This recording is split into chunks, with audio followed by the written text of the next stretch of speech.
Hey everyone, welcome to Spilby. Let's talk about how Dhanush is being very petty and targeting Nayanthara, claiming 10 crores as damages. तो हुआ क्या है कि पिछले कुछ सालों में नयनतारा पे एक डॉक्यूमेंट्री बन रहा था जो रिलीज पहले ही हो जाना चाहिए था, but constantly due to different reasons it was getting delayed. Anyways almost a week back इसका ट्रेलर रिलीज हुआ था एंड इस ट्रेलर के दौरान नयनतारा के love life and professional life को दिखाया गया. वो एक एक्ट्रेस है तो ये नोन था कि फिल्मिंग के दौरान बिहाइंड द सीन्स में क्या होता है ये भी थोड़ा दिखाया जाएगा या फिल्म सेट्स के कुछ क्लिप्स ऐड होंगे. तो सिमिलर चीज इस ट्रेलर में भी हुआ. नयनतारा के जो हस्बैंड है विघ्नेश, उनके साथ एक सीन देखने मिला जो ट्रेलर में कुछ सेकंड्स का ही था, 3 सेकंड का होगा. तो स्क्रीन पे आपको सीन देखने मिल रहा है उसकी बात हो रही है.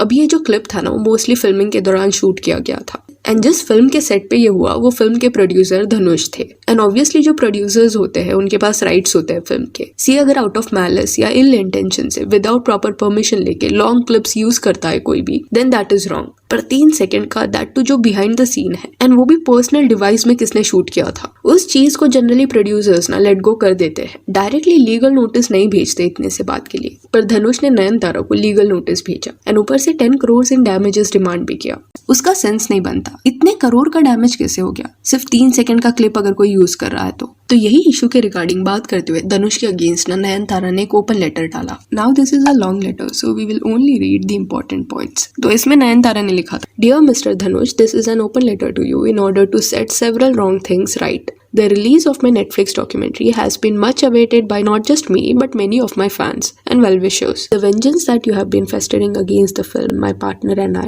doesn't just affect us but the people who have given their effort and time towards this project. This Netflix documentary about me, my life, my love and marriage includes clips of many of my industry well-wishers who have graciously contributed and memories from multiple films, but sadly does not include the most special and important film, Naanum Rowdythaan. After 2 long years of battling it out with you for an NOC, that is no objection certificate, and waiting for your approval for our documentary release, we finally decided to give up, re-edit and settle for the current version, since you declined to permit the usage of Naanum Rowdythaan songs or visual cuts. Even the photographs to say the least, despite multiple requests. तो ये page पे नयनतारा ने clear किया कि documentary बनाने के लिए जो सीन्स यूज करने पड़े हैं, जो भी उसके करियर में इंपॉर्टेंट फिल्म्स थे, उसके लिए उन्होंने फिल्म मेकर से एनओसी लिया था एंड इवन धनुष को भी रीच आउट किया बिकॉज नानुम राउडीधान ये जो फिल्म है उसमें नयनतारा थी एंड धनुष इसके प्रोड्यूसर थे, जिस वजह से दे वांटेड कि डॉक्यूमेंट्री में इसके पार्ट्स भी इंक्लूड किए जाए. बट गाना या कोई भी सीन यूज करने के लिए धनुष ने अलाउ नहीं किया,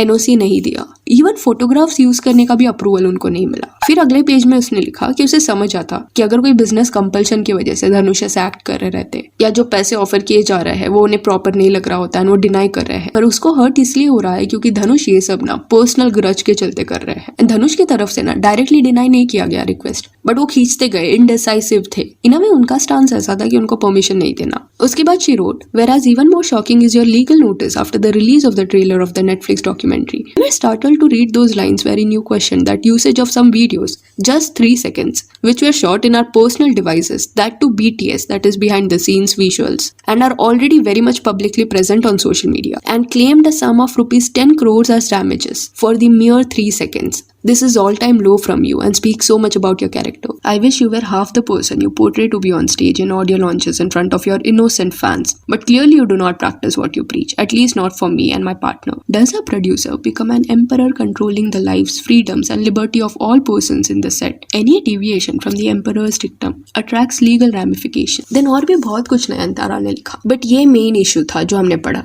अब ये ओपन लेटर के बाद विघ्नेश जो नयनतारा के हस्बैंड है उन्होंने भी स्टोरीज डाला. वो सीन का रील जिस पेज पे अवेलेबल है वो अपनी स्टोरी में शेयर किया. ये रील 27 अप्रैल 2020 को पोस्टेड था एंड स्टोरी में ही wrote, the 10 crore clip that wants to be taken down from our documentary, please watch it here for free. Even Vignesh ने अपने स्टोरीज में वो नोटिस भी दिखाया जो धनुष की टीम ने उनको भेजा था. अभी यहाँ पे कुछ तो बिहाइंड द सीन के बारे में बात हो रहा है एंड धनुष की टीम का यह पे कहना है कि the behind the scenes footage belong to my client as the producer of the film. क्योंकि नयनतारा की टीम का स्टांस यहाँ पे शायद ये था कि बिहाइंड द सीन का फुटेज उस पर्सन को बिलोंग करता है जिसने रिकॉर्ड किया है. फिर इसमें ये भी लिखा गया कि अगर वो क्लिप हटा नहीं दिया गया 24 आवर्स के अंदर, they will be forced to initiate appropriate legal action, including but not limited to seek damages to a sum of rupees 10 crores against your client and Netflix India. That means 10 crore के ऊपर भी वो जा सकते हैं. अभी डॉक्यूमेंट्री को लेके धनुष का ये जो डिसीजन था कि वो बिल्कुल भी गाने का या सीन का परमिशन नहीं देना चाहते, that is understood, वो सब उनका राइट है. अगर उनको कर्टेसी नहीं दिखाना, no one can force him.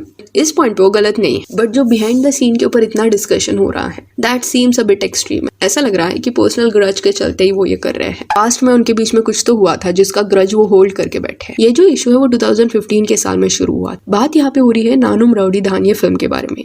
इस फिल्म पे जब काम चल रहा था तब इसमें नयनतारा एज एक्ट्रेस थी, धनुष फिल्म के प्रोड्यूसर थे, एंड नयनतारा के अभी जो हस्बैंड है विघ्नेश, वो इस फिल्म के डायरेक्टर। अब ये लोग मैरिड नहीं थे। इसी फिल्म के सेट पर आया ना उनकी कहानी शुरू हुई, उनका प्यार शुरू हुआ। पर ये मूवी के फिल्मिंग के दौरान something happened. Dhanush and Nayanthara had issues. इसमें नयनतारा का साइड ये है कि धनुष वांटेड कि ये फिल्म हिट ना जाए। रिलीज के पहले ही वो बहुत आधे मन से ना फिल्म के बारे में बात कर रहे थे। उन्हें नयनतारा का काम इसमें पसंद नहीं आया था, बट जैसे ये फिल्म रिलीज हुई एंड एक बड़ी हिट साबित हुई, तो ये बात ना धनुष को बिल्कुल नहीं अच्छा लगा। नयनतारा को प्रेज किया जा रहा था, तो फिल्म के प्रोड्यूसर होने के बावजूद ही वाज नॉट हैप्पी। उनका ईगो हर्ट हो गया था। फिर 2016 फिल्म फेयर के दौरान ना नयनतारा ने ये बोल दिया था कि वो धनुष को सॉरी बोलना चाहती है, बिकॉज धनुष को लगता है कि उसका परफॉर्मेंस इतना अच्छा नहीं था फिल्म में, एंड नेक्स्ट टाइम वो बेटर करने का ट्राई करेगी। दूसरी तरफ धनुष का साइड ना ओपनली कभी सामने नहीं आया, बट आर्टिकल्स देखने मिले जहाँ पे ये स्पेकुलेट किया गया कि नयनतारा एंड विघ्नेश का जो रिश्ता था फिल्म के सेट्स पे, उससे धनुष को ऐसा लग रहा था कि काम अफेक्ट हो रहा है। एंड बड़ा इशू ये भी था कि विघ्नेश जो है ना वो फिल्म के बजट से बाहर जा रहा था, खर्चा बढ़ रहा था, एंड सीन्स वगैरह देख के धनुष थॉट कि ये फिल्म नहीं चली, एंड यहाँ से नयनतारा धनुष का रिश्ता खराब हुआ।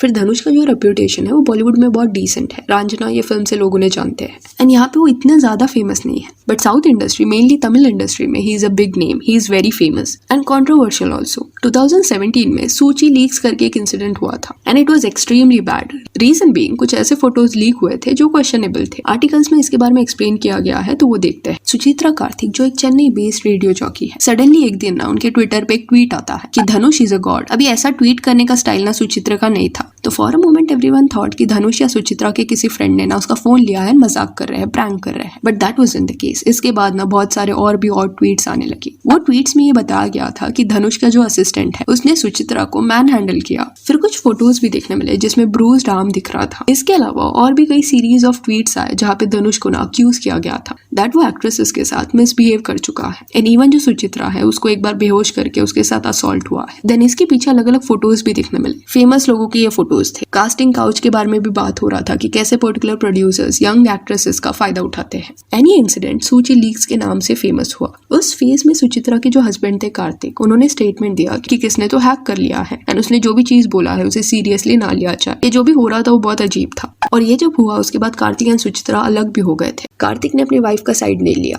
दूसरी तरफ धनुष के मैरिज के ऊपर भी सवाल उठा है। 2004 के साल में उनकी ऐश्वर्या के साथ शादी हुई थी। रजनीकांत की वो डॉटर है, एंड ये शादी के दौरान भी धनुष का जो नाम है वो अलग अलग एक्ट्रेसेस के साथ जुड़ता हुआ दिखाई दिया, जैसे श्रुति हसन। पर ये रूमर्स को हमेशा उन्होंने डिनाई किया है। 18 ईयर्स तक ये मैरिज चला। इनके बच्चे भी हैं, पर 2022 में दे डिसाइडेड टू सेपरेट। अभी सुचित्रा का इन दोनों के रिलेशनशिप के ऊपर भी एक कमेंट आया जहाँ पे शी रिवील कि ऐश्वर्या का कहना है कि धनुष चीटेड ऑन हर, बट अगर धनुष ने चीट किया है तो ऐश्वर्या ने भी धनुष पे चीट किया है, तो इनका रिश्ता ही ऐसा था जहाँ पे वो लोग फेथफुल नहीं थे। सो ओवर द इयर्स ऐसे रूमर्स रहे हैं धनुष को लेके कि ऑन कैमरा जितना वो अच्छे दिखते हैं वैसे वो नहीं है। रियल लाइफ में उनको बहुत ईगो है, मिसबिहेव करते हैं दूसरों के साथ। अभी नयनतारा का जो ये ओपन लेटर आया उसको पार्वती ने भी अपनी स्टोरी में रिपोस्ट किया। पार्वती एक एक्ट्रेस है जिन्होंने पास्ट में धनुष के साथ काम किया है। Apart from that Indian express में एक आर्टिकल था जिसमें ये दिखाया गया कि कौन से सेलिब्रिटी ने ये ओपन लेटर को लाइक किया है, एंड इसमें श्रुति हसन का भी नाम था, which is odd because interviews में इसके पहले कई बार श्रुति ने धनुष को हाईली प्रेज किया है। Similar case T series and Singham के बीच में भी देखने मिला था। सिंघम 3 के थीम ट्रैक में ना कुछ ऐसे पार्ट्स थे जो टी सीरीज ओन करती है, एंड उन्होंने उनको अलाउ नहीं किया वो यूज करने के लिए। अभी यहाँ पे थीम म्यूजिक की बात हो रही है, तो इसके राइट्स टी सीरीज के पास है, तो उनके पास वो पावर है वैसा करने का। बट नयनतारा के केस में एक बिहाइंड द सीन के क्लिप के बारे में बात हो रहा है जो एंड प्रोडक्ट में कभी यूज ही नहीं किया गया था, and behind the scene clips पे किसका राइट रहता है ये क्लियर हो जाएगा जब इस मैटर पे डिसीजन लिया जाएगा।